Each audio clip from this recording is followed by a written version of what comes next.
Assalamu alaikum, good afternoon. It's Shazad Faisal, 25th of October 2025. Please subscribe the channel so you can get more updates on time from my channel, all the world news as well. So let's come to the first news. America has deployed the world's largest aircraft carrier in the Caribbean against Venezuela.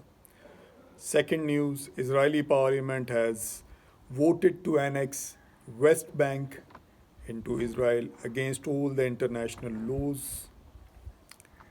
Third news is that America has sanctioned Rosneft and Lukoil, the Russian oil giants. Fourth news is that new Japanese prime minister has showed willingness to sign a peace treaty with Russia. So let's come to the first news. American president, who doesn't like Nicolas Maduro of Venezuela, has been pressurizing Venezuela to become a vassal state of America for the last few decades. And Venezuela has been resisting for that. It's an oil-rich country. It's a Caribbean country on the north of South America. And America has been trying its best, putting sanction, pressurizing. After Hugo Chavez, now Nicolas Maduro, they don't like him either.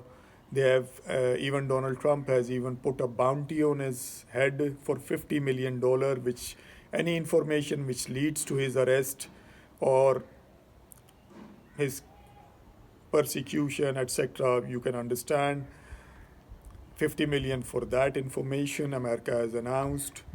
So America is trying to fix Venezuela into submission or a vassal state. America has been doing this for the last 2 months, pressurizing, deploying warships, aircraft carriers, drones, spy planes, marines. There are about 10 warships, American warships in the Caribbean encircling Venezuela. America has even sunk a drug submarine. According to America, no proof given. 5 Venezuelan boats, again claiming they were drug boats, dozens killed, many arrested, no proofs given. Now, in a shocking move, Donald Trump has ordered USS Gerald R. Ford, the biggest warship in the world, the aircraft carrier, to move it from Mediterranean Sea, south of Europe, between Europe and North America, to the Caribbean against Venezuela. So it's on its way. I don't know how many days it's going to take, probably a week or so, to reach Venezuela. So US is keeping up the pressure on Venezuela into submission. Second news. Israeli Parliament Knesset has voted with 25 to 24 majority to annex West Bank into Israel. This is first of the 4 votes. After 4 times of voting, it will become a law to annex West Bank. 142 countries have recognized Palestine, so it's a slap on international laws, and those 142 countries, many of the European big powers like France and Britain and Germany and Spain and Portugal has recognized Palestine, including Canada, Australia as well. So it's a slap on their face. Rafah crossing is closed. 15,000 patients from Gaza need evacuation. Some children are in critical need, but Israeli regime is not allowing any much aid into, and not allowing any sick patients to go out for a treatment in different parts of the world. In a shocking news, or for me it's a shocking news, that most of the Israeli population is supporting Netanyahu in its genocide against unarmed Palestinians. Israeli population is backing Netanyahu to do the genocide, annex Gaza and West Bank, either kick them out, kill them, or push them into submission. So it's a very shocking that when a whole population of a country is so cruel that they are pushing their prime minister to do the genocide and annex other countries' properties, lands illegally. And their parliament is doing so with West turning blind eye on Israel. This is very shocking for me. Third news, in a move by US in a frustration, United States has sanctioned the biggest oil giants of Russia, Rosneft and Lukoil. So after these sanctions, it would be impossible for these companies to send oil, sell oil worldwide through the ships. The sanctions are all on all the ships owned by these companies and different countries buying from these countries. Most of Russian oil is going to India and China. China doesn't care much. China has oil pipelines they can buy from there, straight coming from Russia.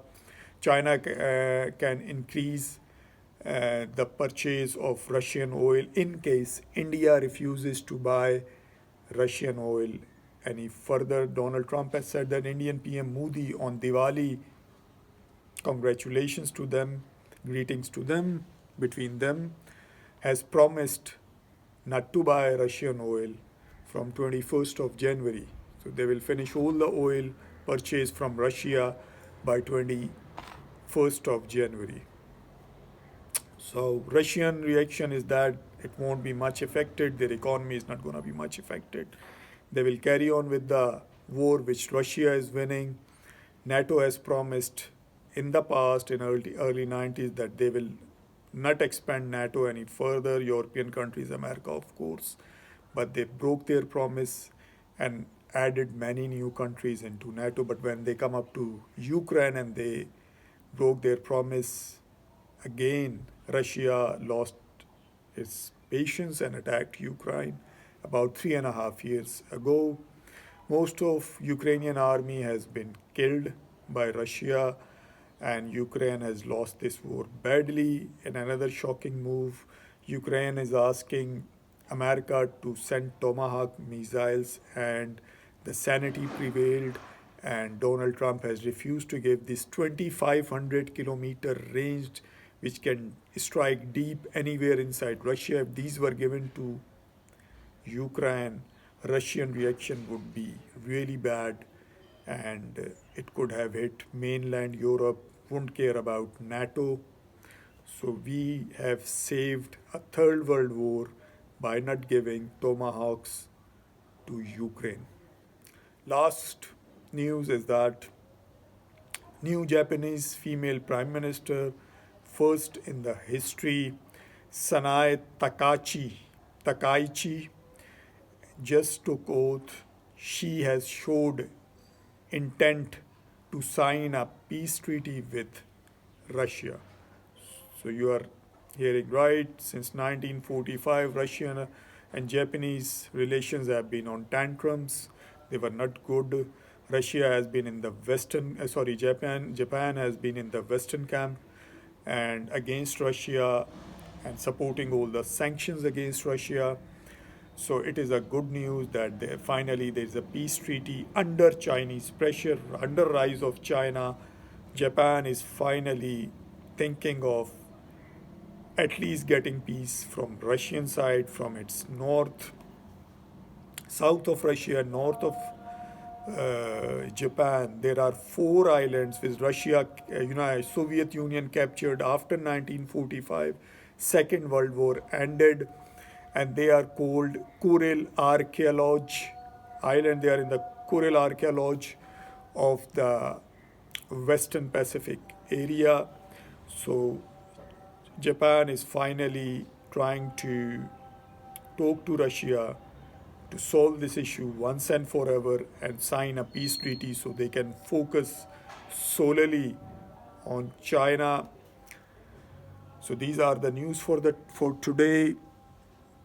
One last thing, that Israeli gymnastic team has been banned from participating in Indonesia, in Jakarta from 19 to 25, World Gymnastic Championship, which is still going on in the final stages in Indonesia arena in Jakarta over its genocide in Gaza.